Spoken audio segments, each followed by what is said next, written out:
Jackets lose 4-1 to the Detroit Red Wings. The Jackets have this ability to play really well against good teams and play horribly against bad teams. I don't know what it is. They play to their competition. In this game, the Jackets' shots per period were 8, 5, and 10.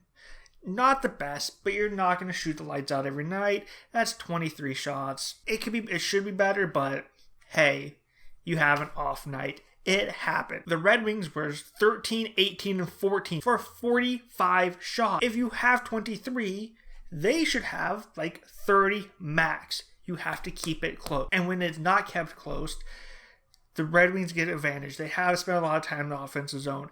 Korpi has to make save after save after save after save after save. And it's going to tire him out. And Korpi played amazing in this game.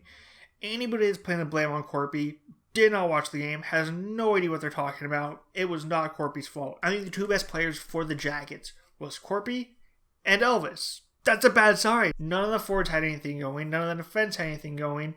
And Korpi held it strong and was able to at least make it a somewhat close game, make it look somewhat competitive, even though it really was not. So let's just jump right into it. First period, Red Wings come out, all of the pressure. They have the first 7 shots. Korpi makes some unreal saves, keeps the Jackets in it. Jackets slowly start to get to their game. They get a couple shots on Grice, but they're not the best quality of shot, and Grice is able to make the easy saves, and we end the first period tied at 0. Go to the second period, more of the same. Red Wings, a lot of offensive zone time, a lot of shots on Korpi. Korpi makes a bunch of saves. The Jackets try and do something, but they just couldn't do anything. And we head to the third period, tied, still at 0, all because of Korpi. Come out for the third period, and I'm like, just throw something at the net. Grice has not had felt the puck a whole lot in this game. Just throw something at him. You never know what's going to happen. And the Jackets really couldn't do that. But about 6 minutes in, the Red Wings have the puck. Moritz Seider has the puck. He's going back into the Red Wings zone. And the Jackets kind of do a little bit of a change. It was a weird sequence for them. And he turns up, gets up to Larkin, and Larkin enters the zone. And the Jackets start to converge on Larkin because, of course, you converge on Larkin. He's really good. They left Raymond wide open. And, of course, Larkin gets over to Raymond. Raymond puts the shot on net, beats Korpi, and the Red Wings now lead 1-0.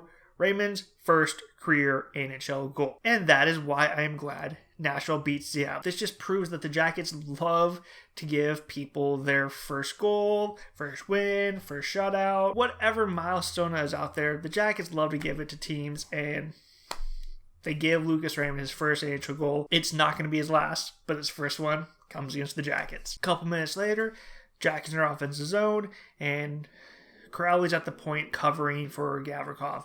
And the Red Wings pressure up on him, and Larkin's able to kick it out of the zone, and they take off. Well, Gavrikov has got back enough, and he's kind of there, but he's not. It's still a 2-on-1. And as the Red Wings enter the offensive zone, Larkin pitches over to Bertuzzi. Bertuzzi pitches the shot on net, beats Korpi, and now the Red Wings lead 2-0. And with the way the Jackets have played this game, that 2-0 looks unbeatable. To this point, the Jackets didn't give me a reason to believe that they were going to come back from this. I'm like, oh, game's over. That sealed it. That was more seal of it than any empty net goal that came afterward. But a little over halfway through the period, Roslovic does hit Raymond from behind. I thought it should have been 2 minutes for boarding. I don't think it warranted supplemental discipline. The 2 lightning hits on the Red Wings, those were way worse, and they got nothing. But the Red Wings clearly are not taking anybody's crap this year. Larkin and Bertuzzi come over and jump Roslovic, and somehow out of that, the Blue Jackets get a power play. I personally don't think they should have gotten one, but they get a power play out. And while on the power play, they're moving the puck around really well. This is the best they've looked all game. Voracek gets the puck at the point, sends it out to Jenner. Jenner goes from his forehand to his backhand, and he lifts it above Grice, and the Jackets are within 1. Jenner's second goal of the year. Even though the Jackets probably didn't deserve the power play, it's good to see that the power play is actually working after years of it not. They didn't get power play against Seattle. They got 4 in this game, and 1 of them converted, so at least something's happening, and the Jackets look like they're taking a step in the right direction in the power play. They may not be in the top of the league, but if they get to like 15th, that's better than years past. So slowly improving the power play will help this team out a lot. Like I said earlier, though, that was the best they looked. And after that, the Jackets went back to what they were doing for the rest of the game. Not a whole lot. Coming near the end of the game, Jackets pull Korpi, and the Red Wings would end up getting 2 empty net goals, one from Nemestikov and one from Ernie. Ernie's with like 10 seconds left of the game. The Jackets could take this game, throw it out of their minds, because for some reason, so from last year to this year, the Jackets, whenever they play the Red Wings, just don't play the best. So hopefully they throw out their mind, and next game, when they come out and play the Islanders, they play a real game. Feeling against the Islanders, it's going to be more of a defensive matchup.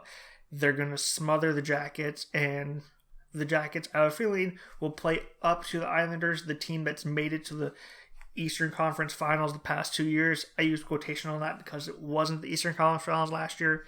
It was weird stuff, but they were one of the Final Four teams 2 years in a row, and they lost to Tampa both years. So hopefully the Jackets play up to them and take it to the Islanders and show up. So until next time when the Jackets do play the Islanders, click like, subscribe, all that fun stuff. And until then, I will see you later.